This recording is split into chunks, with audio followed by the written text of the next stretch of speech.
সোহাগ হাতে নাতে ধরে তিয়াসকে। দিনা মন্দিরে নাটক করে মৌরাকির কাছে ক্ষমা চায়, সাথে সাথে বলে, আমি সোহাগ আর সূর্যের কাছে ক্ষমা চাইতে চাই, আমাকে বাড়ি নিয়ে যাবেন। তখন মৌরাকি মনে করে ডিনা বদলে গেছে, তাই বাড়ি নিয়ে যায় এবং বাড়ি যেতেই ডিনা প্রথমে সূর্যের রুমে যেয়ে সোহাগের কাছে ক্ষমা চায় আর বলে, আমি যা করেছি সব ভুলে আমাকে ক্ষমা করে দাও। আমি তো সূর্যকে ভালোবাসি, তাই ওইসব করেছি, কিন্তু এখন আমি নিজেকে অনেকটা সামলে নিতে পেরেছি, তাই তোমাদের সাথে বন্ধুত্ব করে সারা জীবন কাটাতে চাই, আমাকে বন্ধু করবে। তখন সোহাগ চুপ করে থেকে বোঝার চেষ্টা করে ডিনার কি উদ্দেশ্য, কিন্তু বুঝে উঠতে পারে না, তাই বলে, এই মাত্র তো বন্ধু হতে বললেন, একবার ভেবে দেখব, তারপর জানাবো।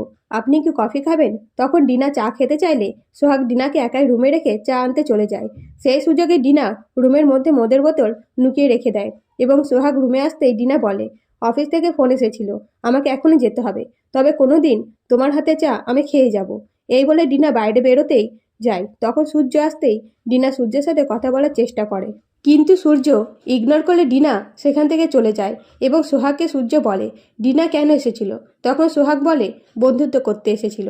তখন সূর্য বলে, ডিনা খুব জটিল মেয়ে, ওর ফাঁদে পা দিও না, ও তোমাকে শত্রু মনে করে, তোমাকে সহ্য করতে পারে না।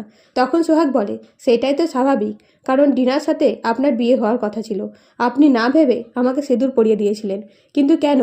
তখন সূর্য বলে, কারণ আমি তোমাকে বিয়ে করতে চেয়েছিলাম। এই বলে হাসতে থাকলে সোহাগ সেখান থেকে চলে যায়। এদিকে ডিনা বাড়ি ফিরে তিয়াসকে ফোন করে বলে, সূর্যের রুমে বোতল রাখা আছে বিছানার পাশে, তুমি এমন জায়গায় রাখবে যেখান থেকে খুব সহজে সূর্য দেখতে পাবে। তাই তিয়াস সোহাগের নজর এড়িয়ে সোফার সামনে বোতল রেখে দেয়। তখন সূর্য বোতল দেখে নেশা করতে শুরু করে দেয়, আর সেই দায় সোহাগকে দিতে থাকে মৌরাকি। তো সোহাগ যে নির্দোষ প্রমাণ করতে সূর্য কি নেশা ছাড়বে? কমেন্ট করে জানাবেন আপনাদের মতামত। ধন্যবাদ।